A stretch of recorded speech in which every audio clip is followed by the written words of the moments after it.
Hey guys, before we get started with today's video, I just want to give a big thank you to all of our patrons. If you're interested in supporting the channel, please feel free to check out our Patreon. Any amount helps. Thank you so much. Happy December, everyone, or should I say DnDecember. Yep, I hadn't heard of it either, but on November 31st, one of my artist friends shared a prompt list on Instagram that he had come up with, and I couldn't help but join in. Like with Smogist and Apoctober, this is a list of daily prompts that artists can use to create a new piece of artwork every day for an entire month. It's a great exercise in discipline, concept development, and honing technical craft. What's more, it's an amazing way to connect and share with other artists. Being on social media, you'll find hundreds of other talented creators who will all interpret these prompts in very different ways, and it's exciting to see what each person will come up with given the same starting idea. Now, I'm a pretty festive guy, and I like getting into the spirit of the holiday season. So while this prompt list has nothing to do with jingle bells or twinkling lights, I wanted to put my own seasonal twist on this month's list. Oh my god, that's so hard to say.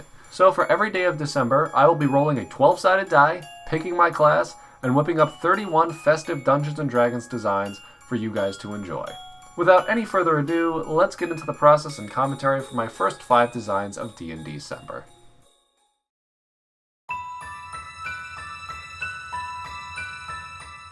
So the first creature on this list was human. Like all the races in D&D, there's a ton of potential with a prompt as simple as human. I then rolled my d12 and landed on Barbarian for my humans class. Not to brag, but I actually play a Barbarian in one of my D&D campaigns, so I know a thing or two about these guys. Actually, I went pretty basic with my Barbarian concept, because I thought axe, and then immediately went to Candy Cane Axe. Probably because of Candyland, I couldn't tell you for sure. Anyway, I thought that my entry into these holiday-themed D&D characters would be a Candy Cane Woodswoman. Quiet and stoic, strong but humble. Wielding an axe hewn from the great peppermint bark trees she hacks down with ease in the glittering forest of powdered sugar snow. She is Glaziella, the barbarian lumberjack who can only feel cold when it's rested on her tongue in the form of the crispest shard of peppermint bark.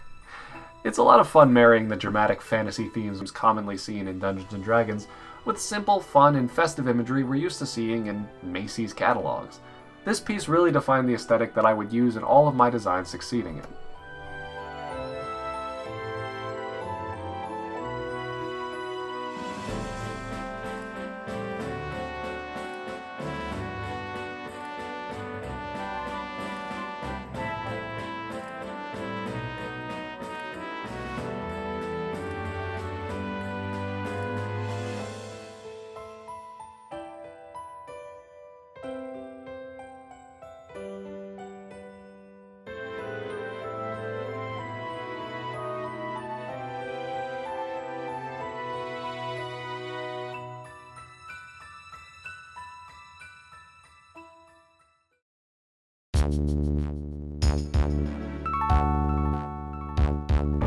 Day 2's creature was an elf. Now, I may be going kind of basic with these ideas, but I didn't want to just do an elf in Santa's workshop. That's not D&D enough. So when I rolled Cleric for my elf's class, I got an idea. Following design tropes established by Tolkien and his elves rather than the elves up at the North Pole, I came up with a tall, slender old elven man with a cloak woven from the needles of a magical evergreen tree. Decorated in ornate rounded jewels and resting on an ancient peppermint bark blade, Tannin Evergreen is the ancient sage of the White Needle Forest. They call him the Lightweaver, as he uses his magical powers to decorate the trees of his land with glittering balls of ethereal light. These lights not only repel evil magics from the forest, but provide warmth and comfort to wandering souls that may have found themselves lost in the vast green. For the record, I aspire to look like this character when I turn 679.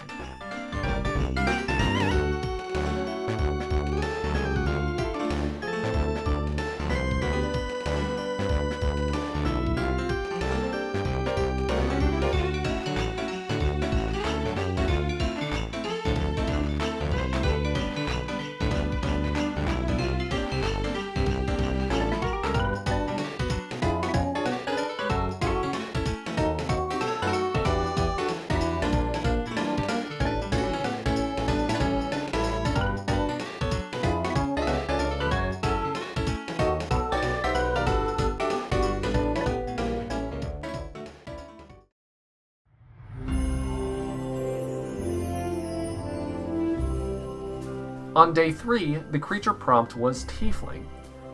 A lesser-known race in the D&D canon, Tieflings are basically half-demons, with the looks and often the temperament to match. I rolled Monk for the class, and worked backwards from the weapon that monks most often use in the world of Dungeons & Dragons, a quarterstaff.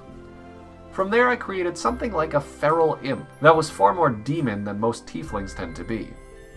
Now, demons and holiday cheer don't really mix together all that well, but I was still able to incorporate a little wintry wonder by using inspiration from the German Christmas myth of Krampus. Krampus is a horned demon that rides alongside Santa, in some myths, and while Santa drops off toys for the good girls and boys, Krampus whips and kidnaps the bad ones. It's not the most pleasant holiday legend. Instead, I made my character Carbos the Coalbringer, a practitioner of the dark arts, but really more of a nuisance than anything truly sinister. At worst, he'll leave a stinking heap of charred wood and stone in your home, as a tribute to the evil spirit that his monastery worships. They do not approve of his methods.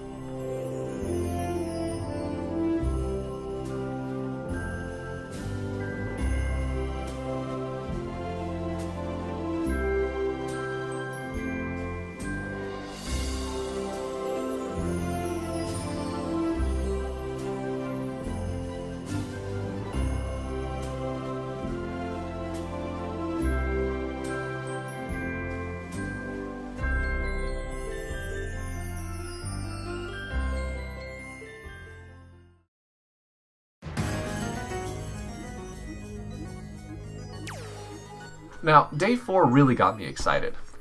I had to look up what a KENKU was. It's a bird person. A burpin. But as soon as I did, I had an idea for a Christmas-inspired design. I was hoping for Sorcerer for the class, but I rolled Barbarian again, so I had to tweak my idea to get it to work in a way that could actually translate. It's subtle though, so you guys let me know if you get it. Standing at only 3 feet tall, Perdicia is the only KENKU in her village in 1,000 years to be able to lift the great axe of the first pear tree. The heavy wood supports a magical metal axe head wrought from an enchanted steel called Eternaloy.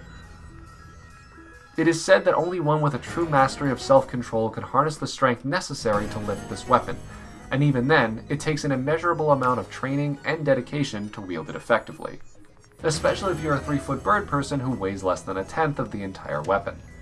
But she did it, and if you ask her to prove that she can, believe me, she'll show you.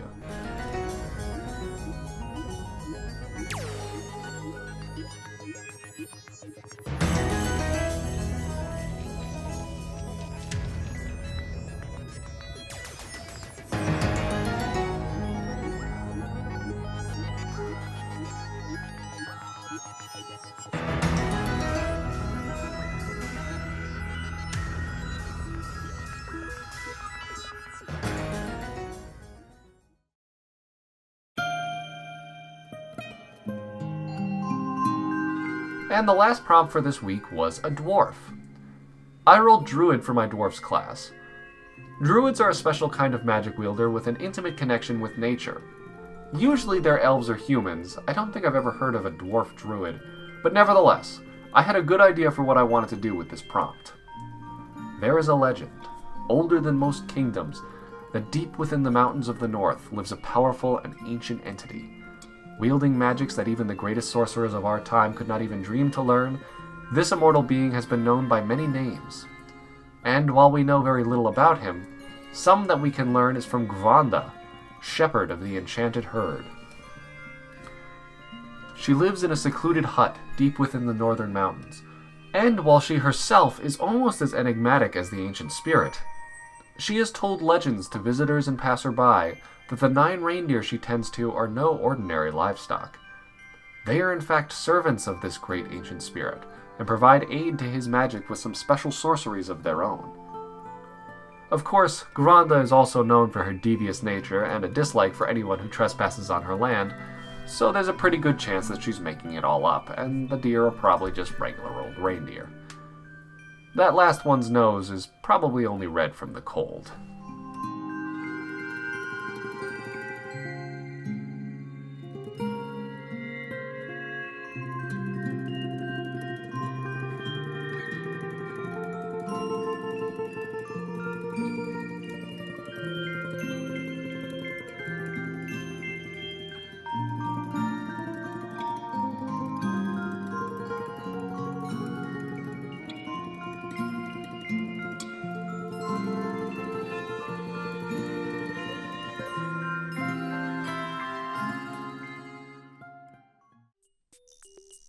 So those are the first 5 DnDecember prompts for this week.